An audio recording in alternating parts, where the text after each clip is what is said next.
Whether you know it or not, Adobe Premiere Pro has released a mobile app for editing, and it might have changed the game for the way I create social media content for good.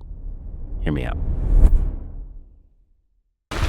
What do you want? How badly do you want it? And how much are you willing to suffer? We are writing our own life story every day, and yet we don't think about it. Who do we want to be? Everything revolves around the first question, what do you want?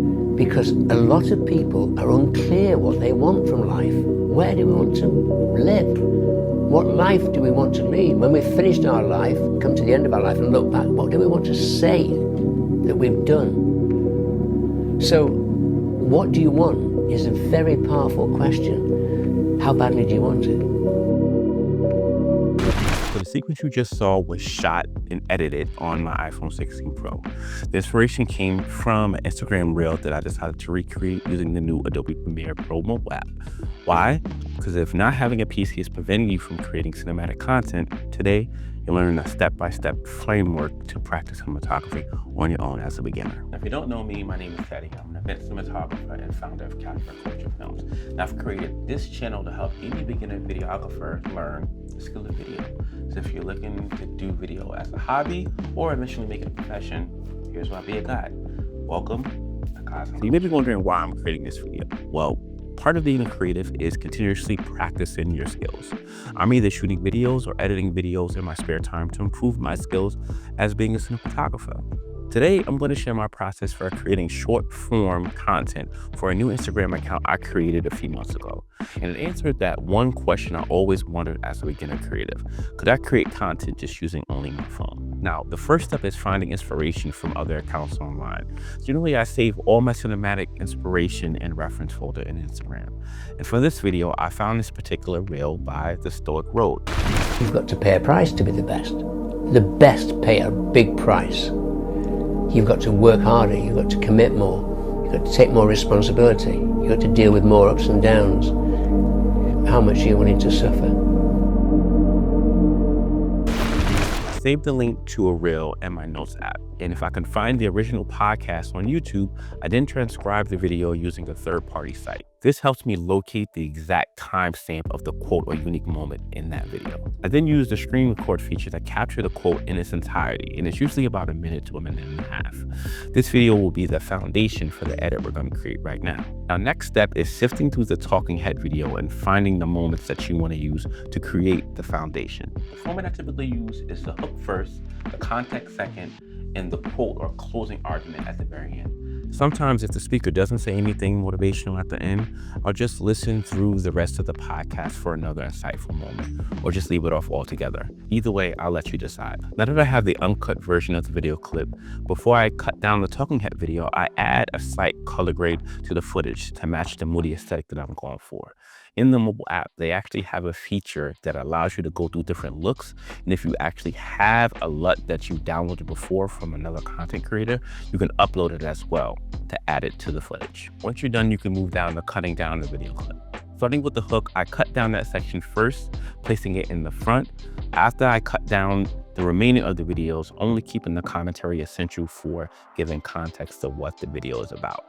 In this video, he talks about sacrifice and the things you have to give up in order to be good at what you're doing. This is what that process can look like in real time. My three questions are, what do you want?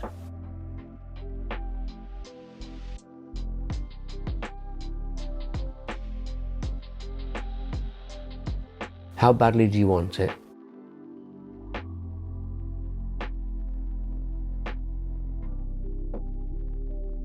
And how much are you willing to suffer?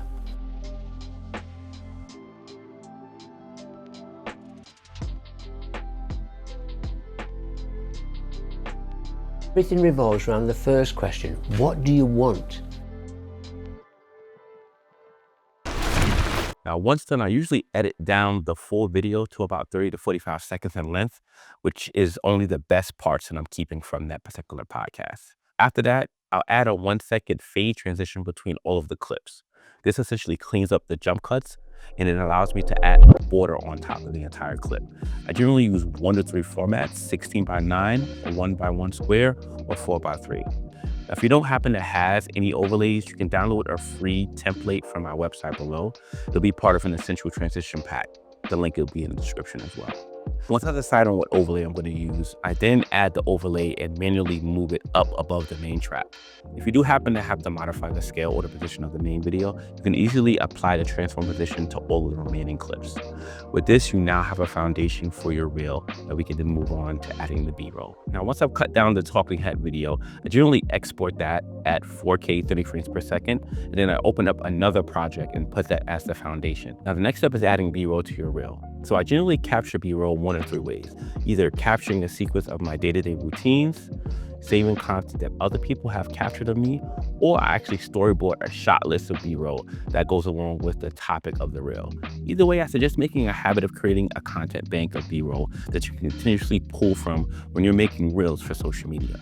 Sometimes I can even reuse older clips if it matches the vibe and the topic of my new reel. The point is, you should make it a habit of practicing documenting your life in a cinematic way. You can continue to reuse those moments to convey different storylines that align with the theme and topics of your future reels. For the sake of this video, I storyboarded the shots to show you my process. Now, usually I try to get 3 to 5 shots that are good enough to add above the A-roll to cover all the jump cuts. I'll go through the main sequence thinking of shot ideas to match what the influencer is saying. One resource is frameset.app.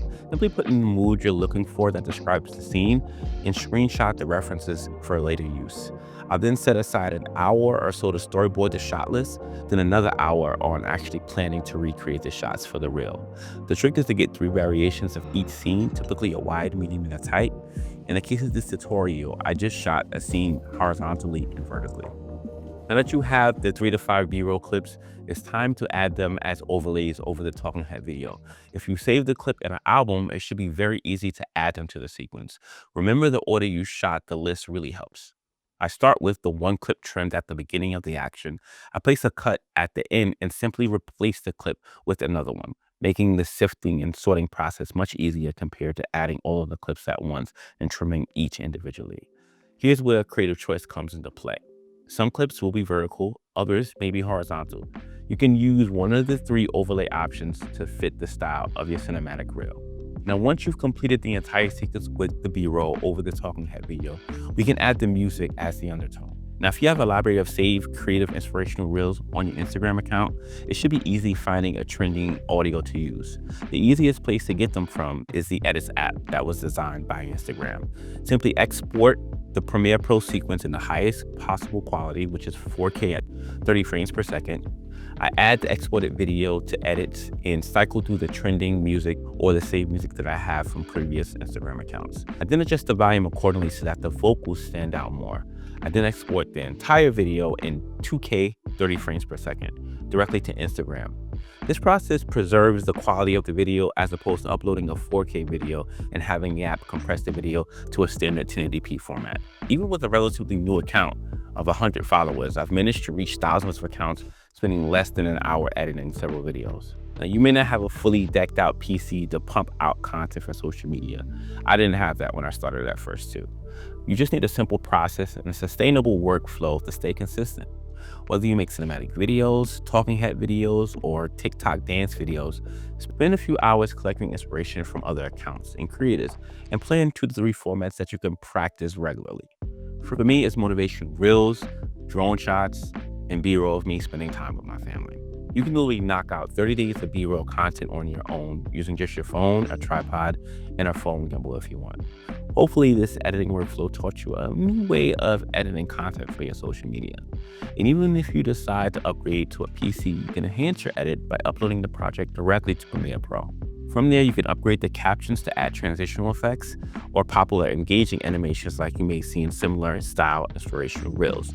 The point is to start somewhere and progress 1% better along your creative journey. And if you want to see the behind the scenes look at how I plan and shot the scenes for the sequence, you can check out this video right above here. Until next time, keep it creative.